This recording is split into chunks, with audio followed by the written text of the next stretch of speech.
Hello everyone, welcome to IAS hub पर आप लोगों को स्वागत करता हूं।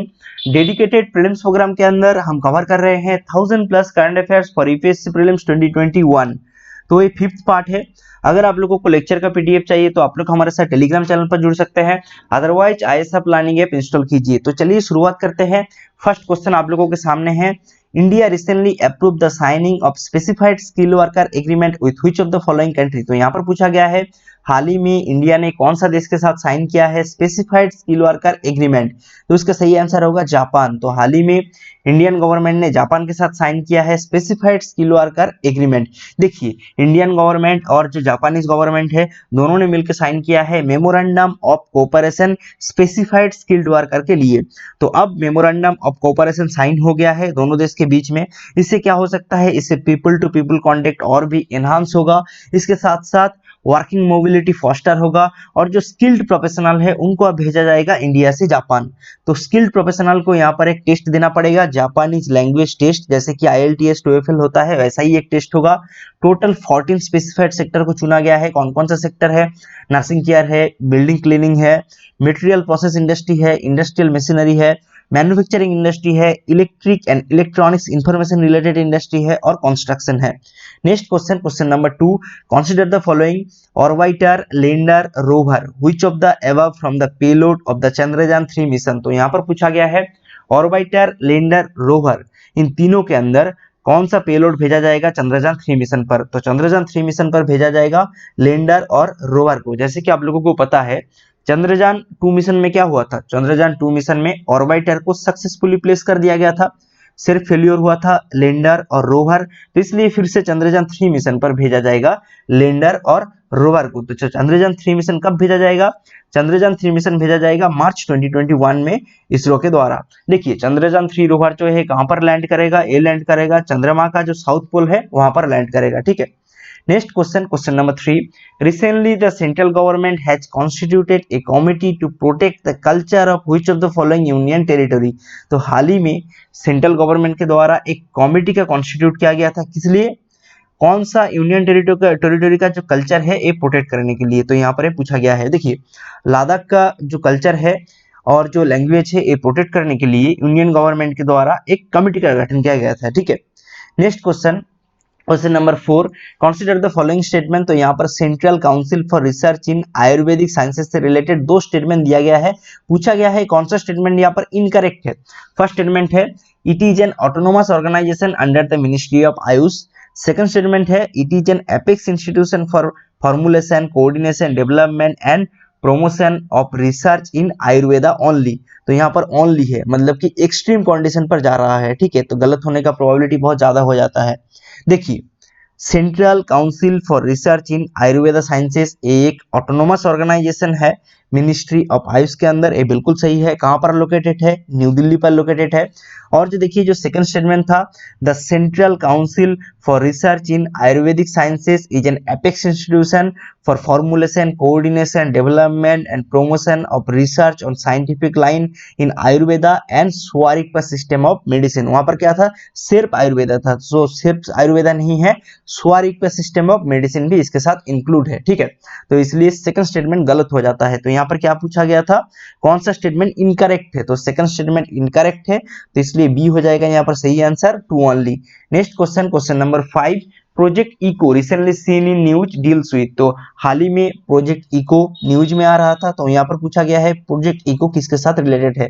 तो project Echo training health worker and speciality care के साथ रिलेटेड है। देखिए, प्रोजेक्ट इको लॉन्च किया गया था, किस लिए प्रोजेक्ट इको लॉन्च किया गया था? डॉक्टर और जो हेल्थ वर्कर है, हेल्थ वर्कर को वीडियो कॉन्फ्रेंसिंग के सहायता से ट्रेन करने के लिए प्रोजेक्ट इको लॉन्च किया गया था। ठीक है, तो इनिशियली लॉन्च किया गया था हेपेटाइटिस सी वायरस के लिए, बाद में HIV और ट्यूबरकुलोसिस को भी, ट्यूबरकुलोसिस रिलेटेड जो डिजीज है इसे भी डॉक्टर और जो हेल्थ वर्कर है उनको ट्रेन किया गया था वीडियो कॉन्फ्रेंसिंग के सहायता से। ठीक है। नेक्स्ट क्वेश्चन, क्वेश्चन नंबर 6, यहाँ पर पूछा गया है कोविड-19 वैक्सीन से रिलेटेड कौन सा स्टेटमेंट सही है। फर्स्ट स्टेटमेंट है avian influenza is denoted at H1N1 while swine influenza is denoted H5N1। Next statement है the letters H and N denotes the surface antigen of the virus, which of the above statement is correct with respect to COVID-19 vaccine. देखिए, influenza virus जो होता है ना, influenza virus का total 4 category होता है। तो एक तो है influenza A, influenza B, influenza C, influenza D. तो H1N1 क्या है? H1N1 है स्वाइन फ्लू, ठीक है। तो H1N1 से होता है रेस्पिरेटरी इन्फेक्शन। कहाँ से आता है? पिग से आता है। H5N1 क्या है? H5N1 इन्फ्लुएंजा वायरस का एक टाइप है। तो H5N1 का क्या कहा जाता है? H5N1 का कहा जाता है एवियन इन्फ्लुएंजा कहा जाता है, ठीक है। कहाँ से आता है? बर्ड से आता है। एवी एक रेस्पिरेटरी डिजीज है, इसलिए देखिए फर्स्ट स्टेटमेंट यहाँ पर गलत हो जाता है। फर्स्ट स्टेटमेंट में क्या था? Avian influenza is denoted H1N1, तो H1N1 डिनोट किया जाता है स्वाइन फ्लू को, और H5N1 डिनोट किया जाता है एवियन इन्फ्लुएंजा को, तो इसलिए फर्स्ट स्टेटमेंट यहाँ पर गलत है। सेकंड स्टेटमेंट देखिए, H स्टैंड्स फॉर हीमाग्लूटिनिन और N स्टैंड्स फॉर न्यूरामिनिडेज, ठीक है। तो H और N क्या है? H और N प्रोटीन है। कहाँ पर रहता है? देखिए वायरस का जो एनवलप होता है, मतलब बाहर वाला जो सेल होता है, इसके ऊपर रहता है H एंड N प्रोटीन। तो different viruses have different haemagglutinin and neuraminidase protein, तो इसलिए सेकंड स्टेटमेंट यहाँ पर सही है। The letters H and N denotes the surface antigen of the virus. Option B यहाँ पर सही होगा, 2 only. Next question, question number 7, recently vanadium reserve discover in which of the following state. तो हाल ही में वैनाडियम रिजर्व कौन सा स्टेट पर खोजा गया है? तो इसका सही आंसर होगा Arunachal Pradesh.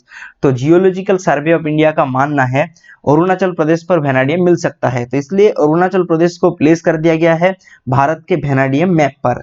Next question, question number 8, starship recently seen in news is used for. तो स्टारशिप हाल ही में न्यूज में आ रहा था, तो स्टारशिप किससे रिलेटेड है? स्टारशिप इंटरप्लैनेटरी ट्रैवल के साथ रिलेटेड है, ठीक है। तो स्टारशिप क्या है? स्टारशिप एक स्पेसक्राफ्ट है। तो स्पेसएक्स का एक एम्बिशियस प्रोजेक्ट है। इस प्रोजेक्ट के तहत एक रियूजेबल ट्रांसपोर्ट सिस्टम को भेजा जाएगा मार्स पर, तो जिसके अंदर रहेगा लगभग 100 के आसपास लोग रहेगा, ठीक है।